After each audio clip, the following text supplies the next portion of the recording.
How's it going? My name is Myra Caguete and welcome to a new video. Today I'm going to share with you some phrases for asking and giving opinions in English. In our daily life communication, we ask for opinions from people in different places. At home, at school, in public places, at work. Especially for me, I always have to make my learners participate or take part in the discussion, so I always have to ask them for their opinions on certain topics or issues. Some of us use the same expression in every situation. So if you do that, it could make your communication skills stuck somewhere. That's why it's really important that you learn different ways of saying something in English. At katulad ng sinabi ko sa inyo kanina, sa video na ito ay bibigyan ko kayo ng iba't ibang paraan ng paghingi at pagbigay ng opinyon sa Ingles. Let's start with the phrases for asking for opinions. What do you think about? What is your opinion about? How do you feel about? What's your take on? What are your thoughts on? Do you have any views on? Or do you have any opinions on? Or do you have any comments on? Would you like to share any thoughts about? I'd like to hear your views on. I'd be very interested to hear your views on. At kung mapapansin ninyo, sa dulo ng phrases na yan ay merong preposition.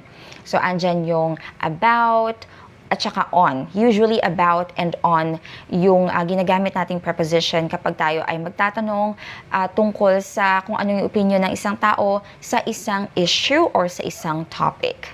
And after the prepositions about and on, of course, you have to mention the topic or the issue that you want to talk about. For example, what are your thoughts on electric cars? Or what do you think about electric cars? What's your take on electric cars? Do you have any comments on electric cars? I'd like to hear your views on electric cars. So kung mapapansin niyo, ginamit ko yung plural forms because we are talking about electric cars in general.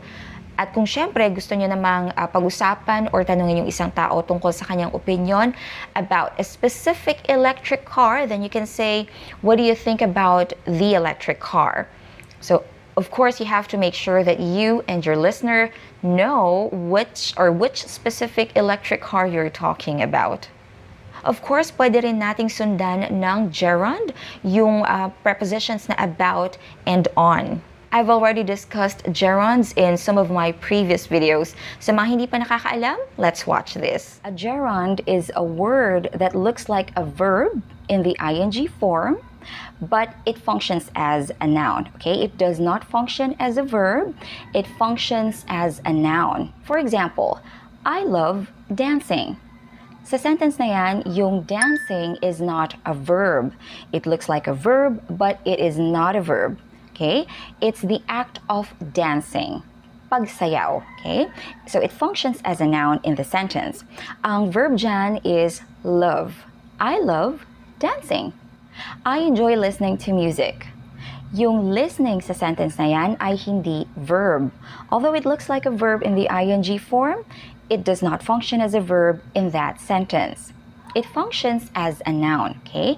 So, yung listening to music ay isang halimbawa ng gerund phrase because it starts with a gerund. Again, yung listening dyan ay isang gerund. It's the act of listening to music. Pakikinig sa musika. So, yung gerunds, they look like verbs in the ing form, but they function as a noun. Here are some example questions using gerunds. What are your thoughts on online shopping nowadays? Ang online shopping sa question na ito ay isang gerund. Online shopping is the action or activity of buying goods or services via the internet.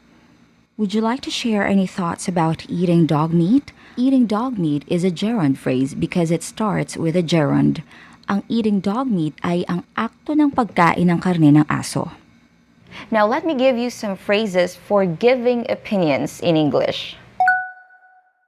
I feel that, I believe, in my opinion, it seems to me that, I'm convinced that, from my perspective, the way I see it, as I see it, to my mind, in my view, from my standpoint, So, yan yung mga ilan lang sa mga phrases na pwede ninyong gamitin when you want to give your opinions in English. These are just sentence starters.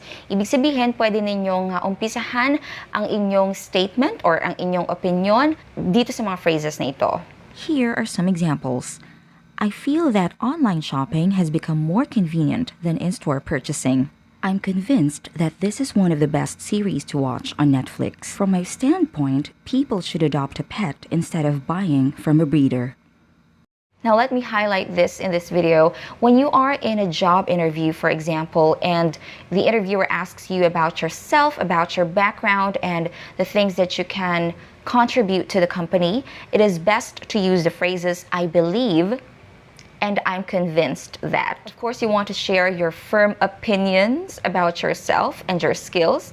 Kaya mas maganda na gamitin ninyo yung I believe that or I'm convinced that. Please don't forget to click the like button, share this video with your friends. You can also subscribe to my channel if you haven't subscribed yet. I would like to give a special shout out to the people in Rising Home EduTech Faculty, Curriculum, and QA Department. I'd like to say hi to my friend Sam Velarde. Thank you so much for watching. I'll see you again next time.